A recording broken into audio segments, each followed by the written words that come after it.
الحمد لله رب العالمين والصلاة والسلام على رسوله محمد وعلى آله وأصحابه أجمعين وأشهد أن لا إله إلا الله وحده لا شريك له وأشهد أن محمدا عبده ورسوله يا أيها الذين آمنوا اتقوا الله حق تقاته ولا تموتن إلا وأنتم مسلمون. Bütün dünyalarının, bütün alemlerinin yoktan var etişi Allah subhanahu ve ta'ala hamd sənəbiz bulsun. İki dünyaya rəhmət bulub gəlmiş Peyğəmbərimiz sallallahu aleyhi ve sellem'ə könül türlərdən çıxan salva şəhidlərimiz irişsin. Həm bu izgi cümğa günlərində cümğa namazlarına yığılan varsa din qardaşlarımızga Allah təala rəhmətləri bulsun. Elhamdülillah cəmaət, biz müsəlmanlar həm Allah təala bizə bu turmuşni bütün yoqdan tərtibə saldı.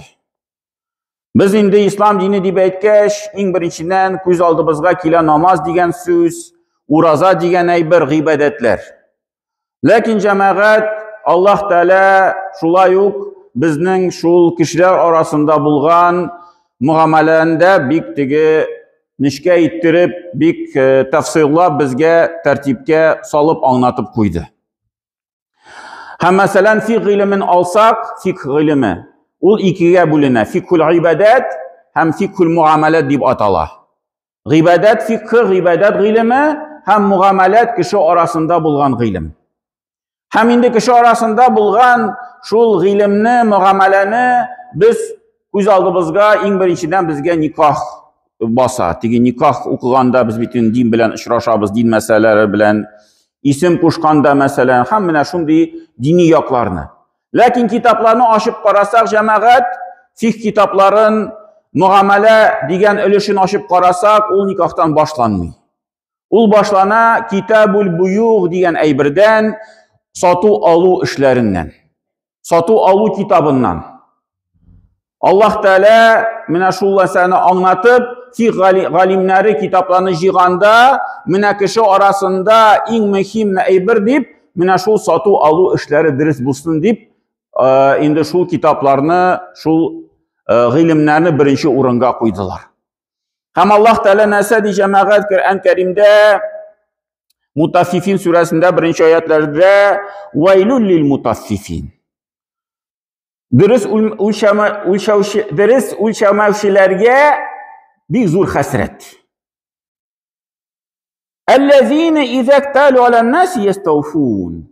Agar dedi u kishilar o'zlari sotib olganda, ularga sotib beruvchi kishilardan so'raylar, siz durust o'lchagiz. Siz bizga durustini silagiz deydi. Bu sotib ola turgan aybir turunda.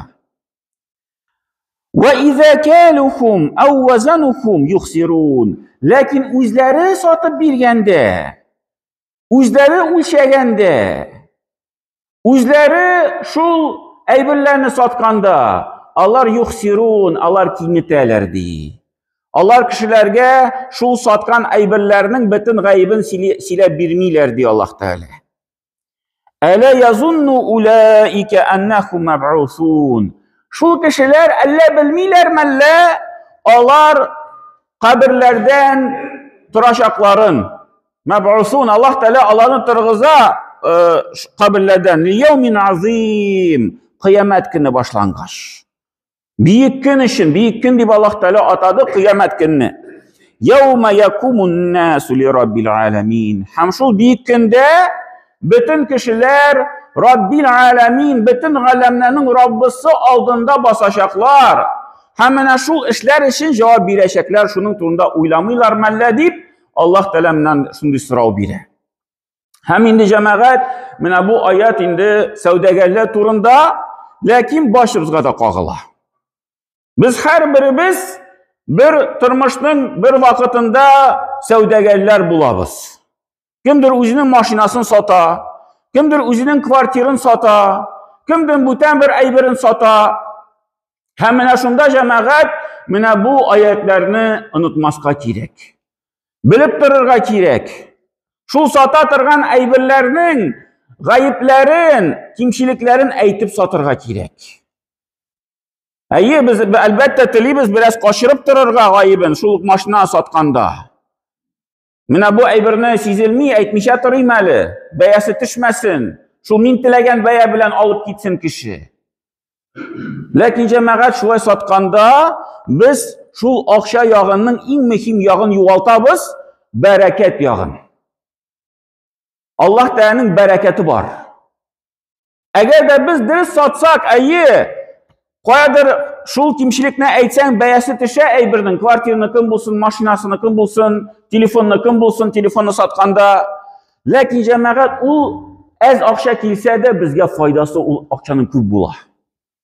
Һәм киресенчә, әгәр дә шул кимчелекне әйтмичә торыйм әле, бәясе төшмәсен, кулыма күбрәк акча кереп калсын дип, кеше сатса, аннары бу акчаның зыяны килә башлый тормышка. Керде акча кулга. Акча бар, ләкин аның бер нинди файдасы юк. Файдасына түгел, бәлки аның зыяны бар. Шул акча ягыннан төрле хәсрәтләр килә башлый. Яңа машинаны алып шул акчага, бәлки кеше шул авариягә эләгеп кала. Ни өчен? Чөнки акчаның бәрәкәте булмады. Һәм безнең галимнәребез, сахабалар, табигиннар, алар шул бәрәкәтне саклар өчен гадәттән тыш булган әйберләрне эшлиләр иде. Шул ук Абу Ханифа мисалы сөйлиләр, риваятлар бар. Ул инде сәүдәгәр иде Абу Ханифа, әтисеннән кибите калган иде, шул кием сату кибитләре бар иде. Һәм бер вакытта шулай товар килгәч, Абу Ханифа караса, бер күлмәктә бер кимчелек бар. Һәм шунда сатучыга әйткән, тикшереп чыккач, караса, шул кимчелек бар бер күлмәктә. Бу күлмәкне сатканда ди, менә бу кимчелекне күрсәт һәм арзанрак бәя белән сатып җибәр. Бер үк партия, бер үк менә бу киемне, менә анда нәрсәдер бер йыртылган әйбере бармы, пычраган урыны бармы, аны арзанрак сатып җибәр. Китеп барды эшләр буенча мәчеткә укытырга. Аннары кич белән әйләнеп кайткач кибиткә шул выручканы карарга, сорарга, инде бу сатучыдан сорар, тиге саттыңмы тиге киемне, күлмәкне саттыңмы? Саттым ди. Әйттеңме тиге кешегә кимчелек турында? Онытмады шуның турында. Шуны сорады иң беренче килеп. Әйттеңме? Оныттым ди әйтергә. Алучылар күп булды, мәшәкатьләндем, башымнан чыгып китте. Шул бүтән күлмәкләрне саткан бәя белән моны да сатып җибәрдем. Бу бит инде ялган түгел бит инде. Бу сатучы чыннан оныткан. Biz indi andi хәлдә булсак әйтер идек, ярар инде, нәрсә шулай килеп чыкты инде, кеше онытыла бит инде кеше. Шулай әйтер идек. Ләкин Абу Ханифа нәрсә диде? Бүген кергән акчаны тулысынча таратып битерди. Бу менә кичкенә генә кимчелек, анда ничә сумга аермасы булгандыр, шул менә кичкенә акча минем кулыма кермәсен ди. Бүтән акчаны таратып җибәрди. Бүгенге менә выручканы таратып җибәр мискиннәргә. Миңа бүгенге шул акча кирәкми дип, һәм менә сәүдәгәләр шулай эшлиләр иде җәмәгать. Һәм инде шулай җәмәгать, Пәйгамбәрбез дә саллаллаһу алейһи ва саллям әйтә иде, шул бер базарда барганда бер финик сатучы янына килгәндә, кулларын финик астына тыгып караса, анда җүешлек икән. Сорый, булай нишләп истә кыры җимешләр тора, аста җүеш. Менә яңгыр астына эләккән иде ди. Алайса ди, ни өчен аларны искә күтәреп күрсәтмәдең кешеләргә? Анда бит инде теге җүеш булгач, сыйфаты начаррак, аларны алайса ни өчен искә чыгармадың ди. Астга калдырдың, әстән матурларны салдың.